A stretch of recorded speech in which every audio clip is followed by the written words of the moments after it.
Hey, what's going on, everybody? It's BDF44 coming at you with another video. Good morning, good morning. So, this is what we got here. It's day 3 of free agency 2021-2022, and woke up and we had a few names that had happened overnight, a few things that had taken place, and also what I want to do is, like I did in the previous video, kind of give you a list of the guys that are still out there. So these are some of the names that are still out there. Didn't really go into depth to find out if there were other names. I just took from what I could from the source that I was at. So first names that we're going to talk about who have already been signed, guys that are off the board as of right now. We got Hassan Whiteside. He's going to be backing up Rudy Gobert in Utah. Don't have the framework on that, but that's a huge signing for the Utah Jazz because it gives them Rudy Gobert insurance. Not to say that Rudy Gobert has any injury issues as of late, because he hasn't. But the one thing about Rudy is you always want to make sure you have 2 of them if you can, because more size the better, and they are a team with a lot of shooters but not so much size. Derek Favors is gone, and they would need somebody to make sure that they have at least an adequate backup for Rudy Gobert. So they got a player that fits perfectly for that. They are not going to skip a beat when Rudy Gobert sits down, and that's a dangerous basketball team. With the type of shooting that they have and the type of trees that they have now, that's a very, very balanced dynamic. It's probably the perfect place for a person like Hassan Whiteside in this league right now. It was a great decision for him to go to Utah. I like what Utah did in bringing in Rudy Gay as well, bringing back Conley. They made some subtle moves that are going to keep them in the mix at the top of the Western Conference, in my opinion. They're not going to fall off too far. Top 5, top 6. I mean, it's going to be a shuffle match there, but Utah will be in that mix, in my opinion, if no injuries happen. They just have a really, really nice complement of the guys that they had last year. A nice, healthy dose of the same players they had last year that did a lot of good things for them. All coming back. Guys are going to be slipping into roles that help them a little more, with Rudy Gay coming in and Whiteside coming in. So I like it. I like what Utah did, and I'm not really all that certain what they lost. Nothing that stands out. You know what I mean? So you got to appreciate Utah. Steady wins the race. Next thing we're going to talk about is a few guys that I'm not familiar with. Londale, who's the NBL MVP, signed with the Spurs, so they got a talented player there. And a guy by the name of Sykes. He's notable too, I think, in the NBL. I think he did something somewhere else that was noteworthy. So pay attention to the Pacers. They picked up a guy named Sykes that I'm not yet familiar with. I'll do a little homework on those 2 guys. Brent Forbes is headed back to San Antonio. This is funny. Brent Forbes was a Spur for many years, went to Milwaukee, took a ring from him, went back home to San Antonio like he never left. It's the complete opposite of what George Hill did. George Hill left the champs, went to Philadelphia chasing a ring. The champs won the ring. He went back there. So one guy did it right, one guy did it wrong. Congratulations, Brent Forbes, for going to the right place and getting yourself a ring. That's one of those situations where you can't even believe you pulled that off. When you get back to San Antonio and you're looking around after a few weeks of being in San Antonio, it's going to feel like you really never left. But then you look at that Bucks ring and you have all those memories that come from being on that Bucks team. It's just a weird feeling, I can imagine. But congratulations, Brent Forbes, on winning the championship and going back home. Let's see. And, of course, we got big news for that you already kind of knew about, but we got some framework. Collins is official, headed back to Atlanta for $125. I believe that's for 5 years. Yep, 5 years, $125. So the Atlanta Hawks did the right thing, in my opinion. They locked up Collins. They made sure that they have their trio of Collins, Capella, and Trae Young all locked up pretty good. So their core is intact. They got a bunch of fantastic role players. They got all kinds of players. A guy that they picked up on the draft that's going to immediately come in and make everybody better just off the strength of his passing skill set. The Atlanta Hawks got better. They got a lot better. They still got Hunter coming back from injury, who's a very, very high productive all-star caliber prospect going forward, in my opinion. They got Cam Reddish, who they don't even really have the best role for, but has shown opportunities. When given opportunities, even in big pressured moments, he can be productive. He's one of the more productive players in a playoff game when they weren't having a whole lot of production. So Cam Reddish is somebody to pay attention to. I think he's going to garner some trade attention if they don't want to keep him. So yeah, That's that. And then, of course, the big news on free agency today is Kemba Walker is going to be going home to the New York Knicks for a 4-year deal. I believe it said like 85 or something like that, but I didn't write down the amount for some reason. But Kemba Walker's headed back to the New York Knicks, or to the New York Knicks, for a 4-year deal.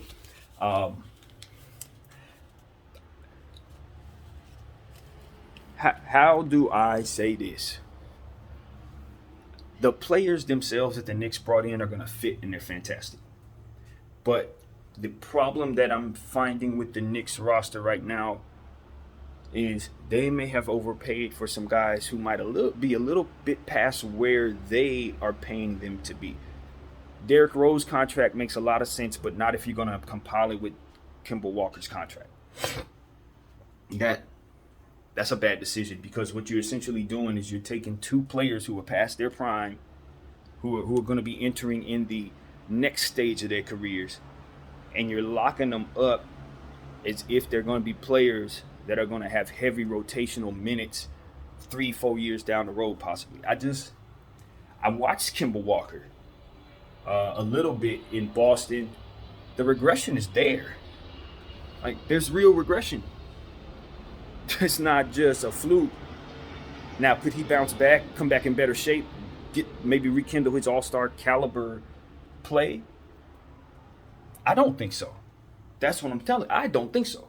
It doesn't mean that he's not going to be productive for the Knicks. Heck yeah, he's going to be productive for the Knicks, especially with all of the talented players that they have. But keep in mind what the Knicks just did as well. You still got Quickly over here. What does this do for his minutes? Now you're pushing him to a bench role that could be suitable for him. But did you want to put him in that role? It's a difference to me, even though there's similar situations in a way. Kobe White, you're happy to see move to that role because he's been in the other role and for so long, and it's not helped him and it hasn't helped the team. So moving him to that backup scoring role is cool. Quickly, he hasn't had an opportunity to have the keys to the car. You didn't see if it couldn't work. So while you can bring in Derrick Rose, and that makes a lot of sense to me, because you're bringing in Derrick Rose, and that just gives you some insurance for Quickly. You can start him in front of Quickly, and if Quickly, plays his way into being that good of a player, then you could just go ahead and move Derrick Rose, or you can move Derrick Rose to the back of the bench. When you have Derrick Rose and Kemba Walker, now suddenly you have a plethora of riches where two of the more high-paid guards that you have may actually end up getting outplayed by the Quickly guy, who you're going to need to pay eventually, who will probably want to get the hell out of there because of the role you just found himself in. He just found himself in. I'm not saying that this doesn't help their team, because it's a different conversation. They totally help their team, especially a combination of the three of them. And you couple that with RJ Barrett. If we're talking about strictly winning, strictly putting ourselves in a position to be deeper than we were, hell yeah, these are good decisions. But you got to look at the type of the contracts that they're putting together.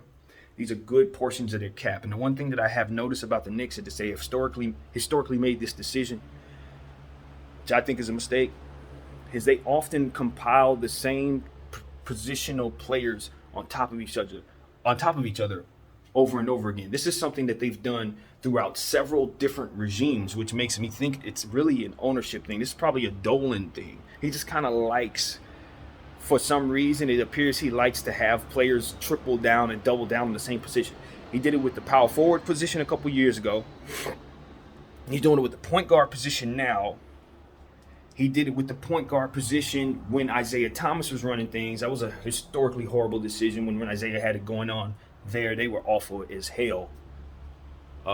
Just being honest, it was one of the worst. And now it's like, you got out of that power forward situation. It was okay. You got away from that. Most of those guys shaved off. The ones that you're going to keep, you kept. The ones that weren't supposed to be kept are gone. All of that's fine. But now you're doing it with the point guards in a way to where Kemba Walker, Derrick Rose, and Isaiah Quickly all have to compete with one another. I just don't like three-headed point guard monsters. I hate it. I hate it in Sacramento.